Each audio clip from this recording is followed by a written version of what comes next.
Halo semuanya, hari ini kita bakal bahas sesuatu yang seru banget, sesuatu yang benar-benar bisa mengubah cara kita mengajar.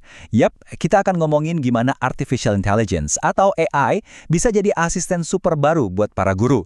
Yuk, langsung kita bedah. Pernah nggak sih Bapak Ibu guru kepikiran, andai aja ada asisten pribadi yang bantuin semua kerjaan ini? Yang bisa siapin materi, bantu nilai tugas siswa, bahkan kasih ide-ide segar buat kelas besok. Wah, rasanya kayak mimpi ya. Apalagi kalau lihat tumpukan tugas administrasi yang kadang bikin kita kehilangan waktu berharga buat interaksi sama murid. Well, kabar baiknya, asisten impian itu ternyata bukan lagi sekedar hayalan. Dia udah ada di sini. Namanya AI. Mungkin kedengarannya canggih banget ya, tapi intinya sederhana kok. Teknologi ini hadir buat balikin lagi waktu berharga Anda, para guru. Terus, AI itu sebenarnya apa sih? Gampangnya gini deh, AI itu teknologi yang dirancang biar bisa berpikir mirip-mirip kayak kita, manusia. Dia bisa belajar dari data, nemuin pola, dan bahkan bikin keputusan. Jadi, ini bukan soal robot yang ngambil alih kerjaan kita, tapi ini soal alat cerdas yang bisa kita pakai biar kerjaan kita jadi jauh lebih ringan dan efektif. Kalau di kelas, peran AI itu bukan buat menggantikan guru. Sama sekali bukan. Anggap aja AI ini sebagai alat bantu strategis.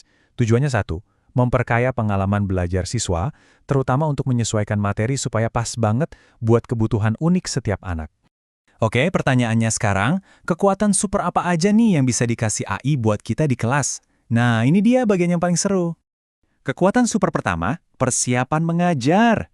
Ucapkan selamat tinggal deh sama begadang berjam-jam cuma buat nyusun RPP dari nol.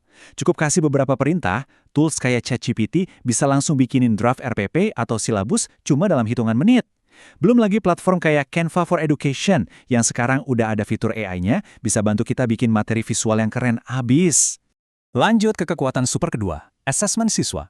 Dulu, akhir pekan kita mungkin habis buat ngoreksi setumpuk kertas ulangan. Sekarang coba bayangin, soal-soal bisa dibuat secara instan dan bahkan ada alat kayak ScribeSense yang bisa scan tulisan tangan siswa dan langsung menilainya secara otomatis. Ini bukan cuma soal hemat waktu loh, tapi kita jadi bisa kasih feedback ke siswa jauh lebih cepat. AI juga bisa jadi partner diskusi kita loh. Lagi buntu, butuh ide buat bikin kelas yang lebih inklusif? Atau cari strategi baru buat ngadepin perilaku siswa yang menantang? Tanya aja ke AI, dia bisa jadi teman brainstorming yang asik. Platform kayak Khan Academy dan SentryTech malah udah lebih canggih lagi. Mereka pakai AI buat merancang jalur belajar yang personal buat tiap siswa. Bahkan, AI bisa bantu kita ngerancang proyek PBL yang kreatif banget. Tapi, tentu aja, seperti kata pepatah di film-film superhero, dengan kekuatan besar datang juga tanggung jawab yang besar. Mengadopsi AI ini bukan berarti jalannya mulus-mulus aja. Ada tantangan-tantangan baru yang harus kita hadapi. Nah, sekarang yuk kita jujur-jujuran lihat tantangannya. Karena dengan kita paham rintangannya, kita jadi tahu gimana cara melompatinya. Setidaknya ada 4 tantangan besar nih. Pertama, etika dan privasi. Data siswa itu harus kita jaga banget keamanannya. Kedua, ini isu yang lagi panas banget, plagiarisme AI. Siswa sekarang gampang banget pakai ChatGPT buat ngerjain tugas, dan alat deteksi plagiarisme yang lama seringkali nggak mempan. Ketiga, kesiapan kita sendiri sebagai guru. Dan terakhir, resiko kita jadi terlalu bergantung sama teknologi.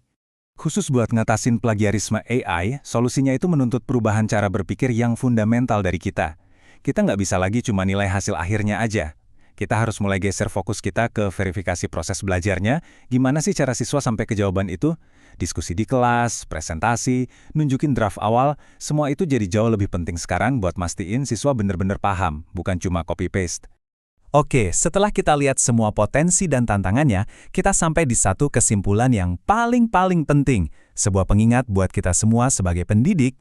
Dan ini dia intinya, AI adalah alat. AI adalah asisten. AI bukan pengganti peran guru. Pernyataan ini harus jadi pegangan kita. Kenapa guru nggak bisa digantikan? Simple.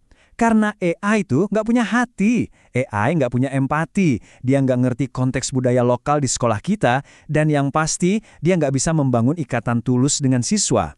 Justru keahlian Anda lah yang dibutuhkan buat ngecek hasil kerja AI, menyesuaikannya dengan kondisi kelas, dan yang terpenting, menambahkan sentuhan manusiawi yang nggak ada duanya itu. Jadi pada akhirnya suka nggak suka teknologi ini udah ada di sini dan bakal terus berkembang. Pertanyaannya sekarang bukan lagi apakah AI bakal masuk ke kelas kita, tapi pertanyaannya adalah bagaimana.